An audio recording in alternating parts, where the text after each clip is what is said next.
Hey, geometry. Greetings. If you ever said to yourself, all I want for Christmas is a couple of weeks hammering away on the concept of triangles, you're about to get your wish. I'm kidding. Nobody ever said that, as far as I know. But that's where we are. We are going to take the stretch here between Thanksgiving and Christmas, and we're going to look at triangles. And I have the honor of introducing the subject. This is chapter 5 in the book.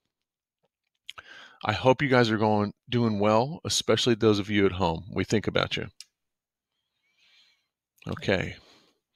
I'm going to introduce the topic of triangles today.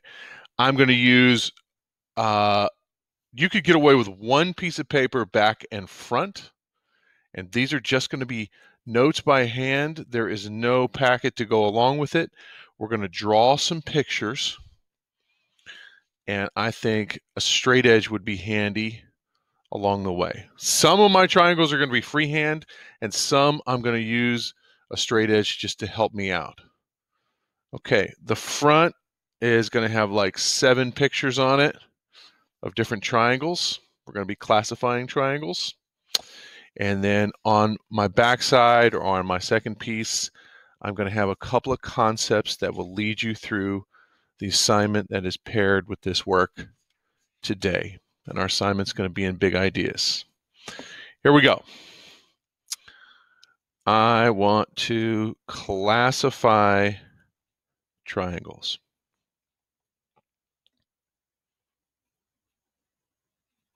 Okay, let me zoom in a little bit. So I'm working in the top half of the page, and I'm going to classify triangles by sides. And we're going to have 3 in this image just below. All right. The 3 are called scalene. Maybe this is a word you've never heard before. Isosceles. I'm betting that that is familiar. And equilateral. And he spelled it wrong. We're going to let that go. Equilateral. Okay. Scalene. I'm going to freehand some triangles on here, and then I'm going to tell you something unique about each one. Okay, scalene triangle. Okay, oof. That's ugly. See if I can straighten it up a little bit. A scalene triangle. A scalene triangle has 0 congruent sides. So all the sides you see here are different lengths. 0 congruent sides. And so maybe a memory comes up for you on isosceles. I think it's easier to kind of draw this one sideways. All right, here I go. I'm going to use something from our past here, a tick mark, which shows congruence. An isosceles triangle has 2 congruent sides. So you've picked up already this year that geometry is cumulative. If you've worked hard this semester, you're starting to see the benefits. You know that a tick mark here and here mean that these sides are congruent. And this is the congruence symbol in geometry. An equilateral, well, think about the Latin root in that word, equi. An equilateral triangle means that all 3 sides are congruent.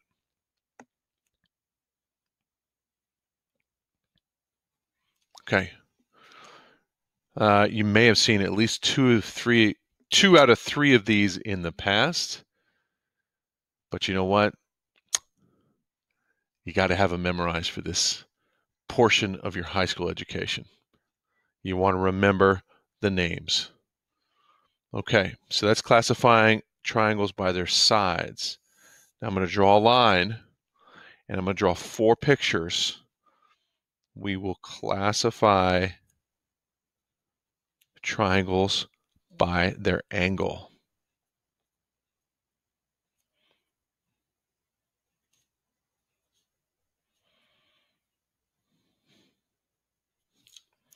And we will have 4 of these. So I'm going to fit 4 pictures into the bottom half of my page here. 4 general pictures, 2 and 2. Okay, the first. And I'm sure Mr. Scott and Ms. Sitek and I have been using these words this year. So hopefully these are familiar or you remember them from middle school. But acute triangles are defined by the fact that they have 3 angles that are all less than 90 degrees. That's an acute triangle. Obtuse. You probably remember that one. I hope so. Obtuse has an obtuse angle that is larger than 90 degrees. So I just kind of close this triangle. Okay, so it's defined by having one angle greater than 90 degrees. And it can only have one that is greater than 90 degrees, or else it kind of breaks. It won't make a triangle. So only one can be greater than 90. Moving down, we have 2 more types. The right triangle. And let's see if we can freehand a 90-degree angle. There's the big reveal. A right triangle has a right angle. Just one. It has one angle that is equal to 90 degrees. You might ask yourself, well, okay, we got less than 90, greater than 90, and equals 90. There's nothing left. But there's one more funny name. We're going to use that same Latin root, equiangular. Equiangular. Equal angles. So we could have a situation where a triangle has congruence, and these are how angles are shown to be congruent. I like to call them hoops. An equiangular triangle has 3 congruent angles.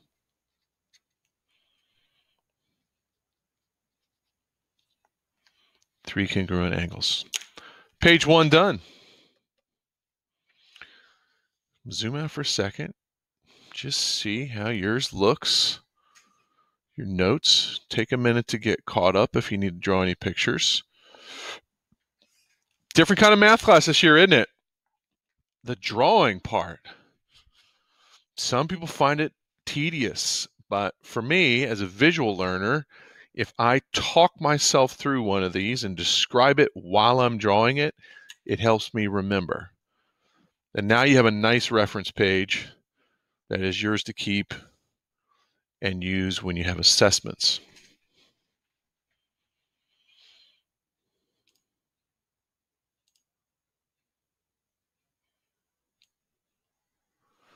Okay, let's bring in page 2. Page 2 of 2. You could flip that guy over. I'm going to use a fresh sheet. All right, and I'll just write page 2 up here to kind of keep myself organized. And I've got a big one to deliver here. I have the triangle sum theorem.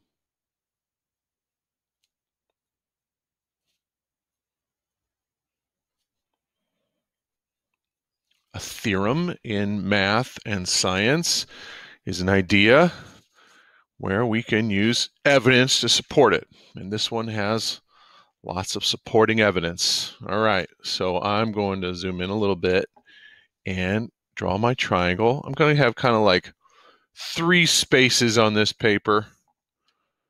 You know, kind of 1, 2, and 3 with a picture on the left and a little bit of writing on the right.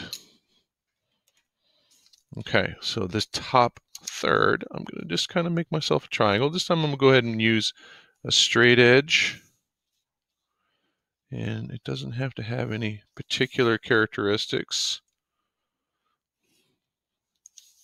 My guess is the way I've drawn it, it's probably scalene down to the millimeter. Each side is a different length. I'm going to give the points in the corner names. There's points A, B, and C. And let's just learn some naming. If I want to name this, I draw the symbol for a triangle and I say A, B, C. This is triangle ABC. And in the middle, I'm going to write 180 degrees. And over the years, I've drawn this in the middle of a lot of triangles. There is something true about the interior angles of a triangle. They add to 180 degrees. And that will help you solve a lot of math if you can remember that the sum of the interior angles for a triangle is 180 degrees. Let's write the math sentence for that. The measure of angle A plus the measure of angle B plus the measure of angle C equals 180 degrees. Okay. The angles, and then we'll put it in print out to the right. Angles of a triangle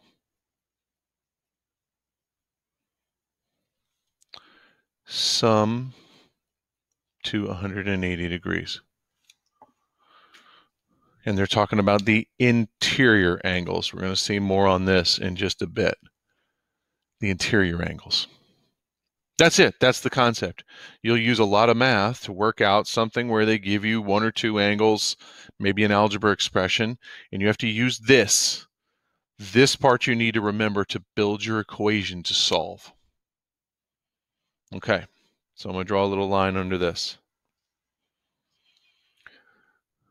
I'm going to extend this logic, extended logic. Remember way back in chapter 2 when we talked about logic and reasoning? We're taking one idea in math and building on it to support another, right? This kind of thing prepares you to problem solve in life. You might not work with triangles, but extending your logic for solving a problem, I think, is going to be useful. Okay, I'm going to use the corner of my straight edge to kind of give myself a pretty good shot at making a 90-degree angle. All right, now I'm going to finish it. I'm drawing a triangle with a 90-degree angle. It doesn't look great, but I used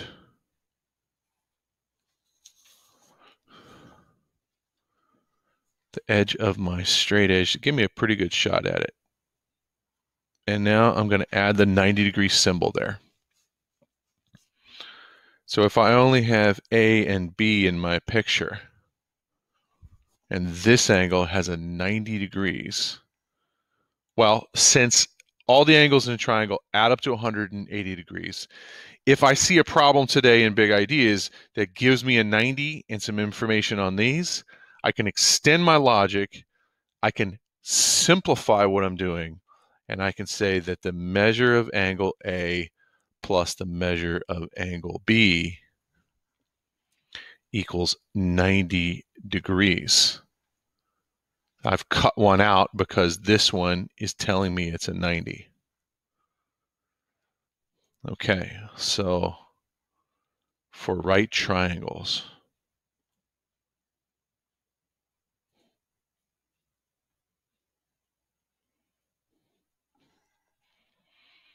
let's put that in different language for you textual learners.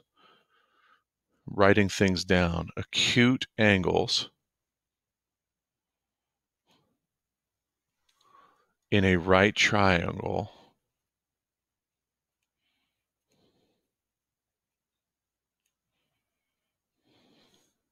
are complementary.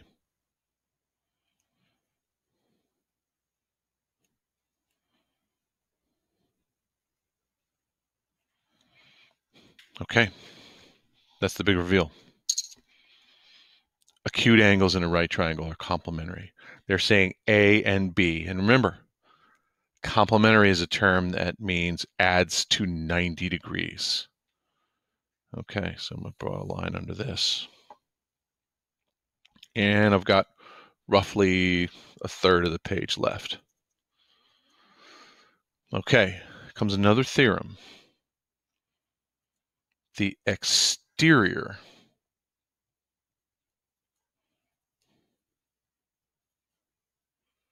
angle theorem.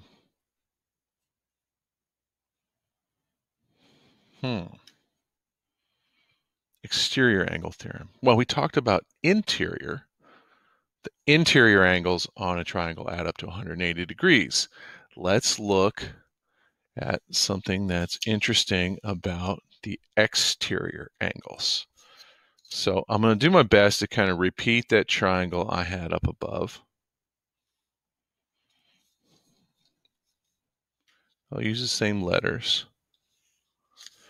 That's close.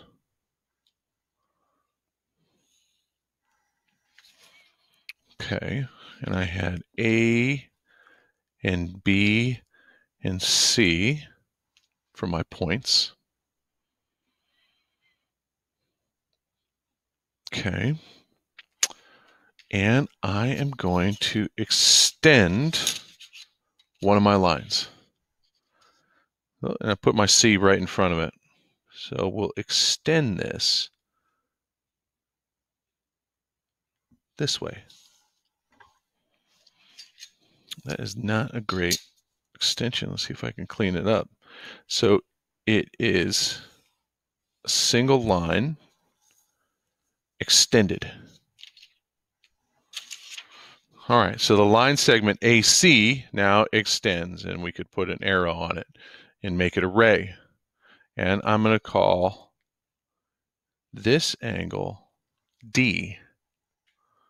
Okay, so point A, point B, point C, you can give that name to the angle that's inside. That's angle A. And this one is angle B. This one would be angle C. And I can make this angle D. So I can add this sentence. This is something true for triangles.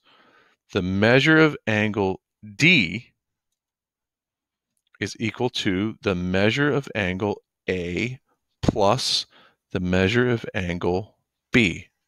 And you'll need this in your assignment today. They will talk about exterior angles. Extending an arrow out either one or both sides from the edge of a triangle. C is my interior angle, D is my exterior, and there's a truth based on the geometry here that if you add the measure of A and B together, you will get the supplementary angle for this angle C. Measure of angle A plus the measure of angle B equals the measure of angle D. This is an exterior angle, and these two are interior. Let's write that out as some text so you can go back and review this. The measure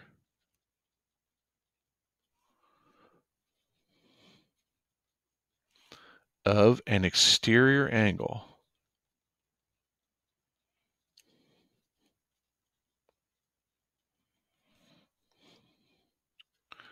is equal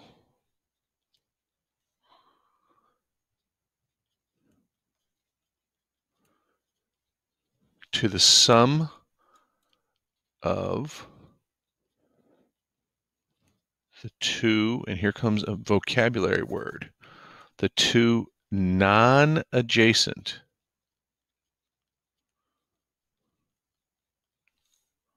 interior angles.